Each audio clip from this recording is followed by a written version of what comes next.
Sudan government and rebels agree on the separation of religion and state. Congratulations, Sudan! Okay. Making fantastic progress. On March 25th, the Sudanese government and a significant rebel organization signed a document that paves the way for a final peace agreement.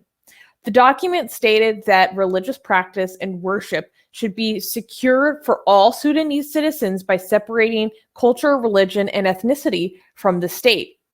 The signing is viewed as a crucial step in efforts to end decades of conflicts that left millions displaced and hundreds of thousands dead.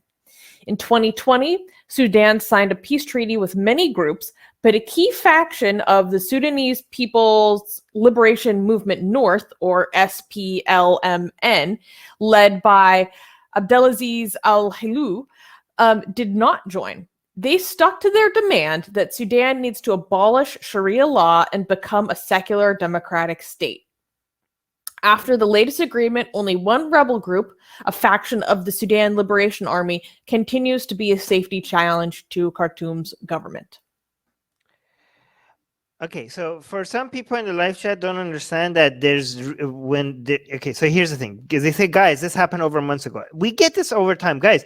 There is usually a starting point, it develops, and then there's the finalization of it. When you hear something, look at the date right up here, okay? This is not 4 months ago, okay?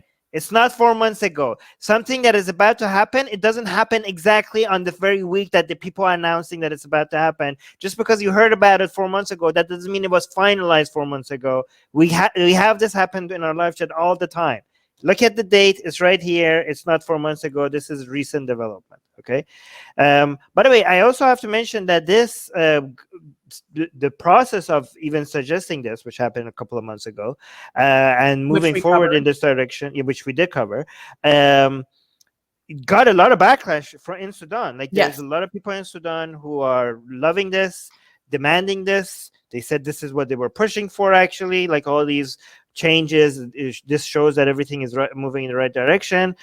People are loving it. However, there's a lot of religious people in Sudan who are also coming out in the street in counter protests, like, oh my God, this is the end of our country. This is like, everything is going to fall apart. Liberalism is taking over. The sky is going to fall. The degeneracy is going to take over the land. Corruption in the land. The corruption and the spreaders of the corruption in the land are now in the position of the government. So yeah, this is good news, but just understand that there is like a lot of religious people in Sudan there's a major backlash against this as well, right? Rivka, you want to say something? Hey guys, if you're a fan of blasphemy and sexy Kali, like me, then that means that you probably want more blasphemous art. Well, I have good news for you. If you subscribe to our newsletter, link in the description below, then you get a free booklet of some of the tastiest blasphemous art available today. So, if you want some of this delicious blasphemy, and we're so generous that we update it for you guys weekly for free, all you have to do is sign up for our newsletter below. You can also go to blasphemousart.com/ebook. That's blasphemousart.com/ebook. Sign up with your email, and you get free gifts of this tasty blasphemy. What could be better? So make sure you sign up. Link below. Yeah, I also think that there's been some. Are you not hearing me? Yeah, there you go. Yeah, there you go. Sorry. I also believe that there's been some discussion of how much will the military back these measures, since they had been supporting Islamists for years in some areas of the military. So there's that question again, too, in terms of like the pushback. And then the other thing that I thought was really great about this article is that it says that there will be no state religion. The state is not going to adopt a religion. So it's saying, not just are we separating it, but we don't have anything to do with a religion. That's your business, not state business. And, you know, coercion or forcing religion on people. So I think it's really, you know, yay, good for them. I'm glad to see that they've finally been able to negotiate to something, and that they're going to be moving to a more secure, peaceful, and free Sudan. So yeah, actually what you're saying, Rivka, is very important, because not just for Sudan itself, I need to see the world rewarding Sudan for this, right? So Sudan has been changing dramatically in 2020 and 2021 for good, okay? And there are sometimes some countries that make moves like this for good, and the world does not reward them, and then people regret moving toward that direction.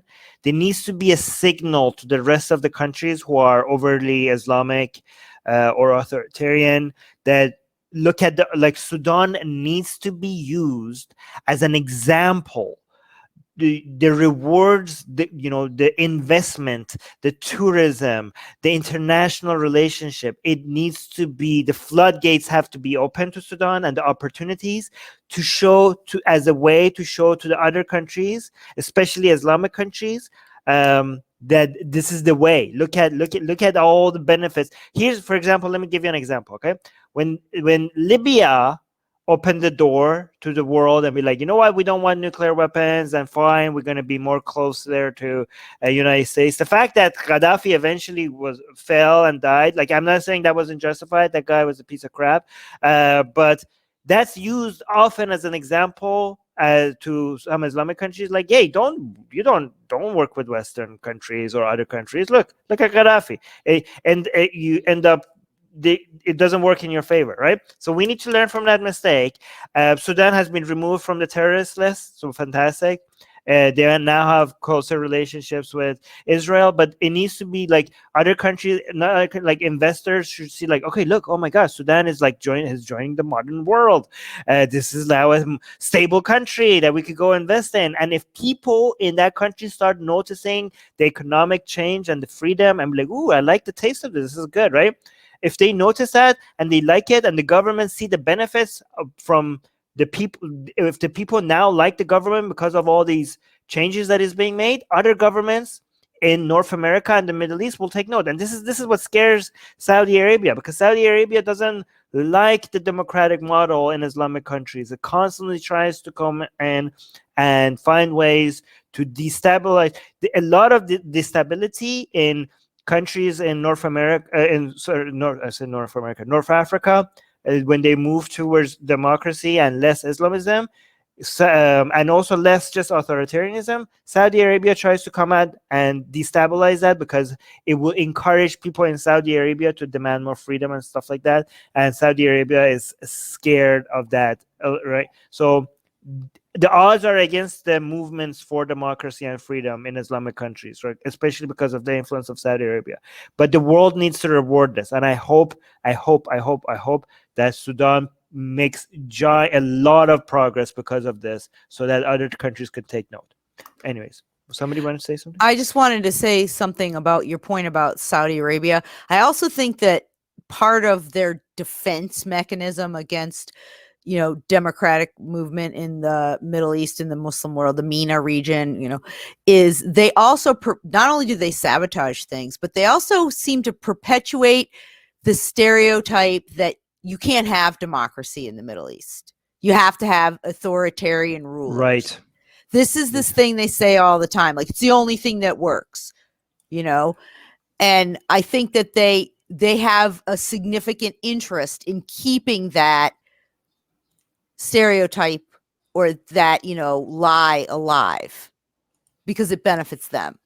Hey guys, YouTube has fully demonetized our channel for supposedly hateful and harmful conduct, without telling us what we did wrong. If we get to 1,000 patrons, we will be able to keep paying all our team, our editors, our artists, without ever having to worry about monetization again, which would be amazing. Yay! So please support Atheist Republic on Patreon. Link in the description below.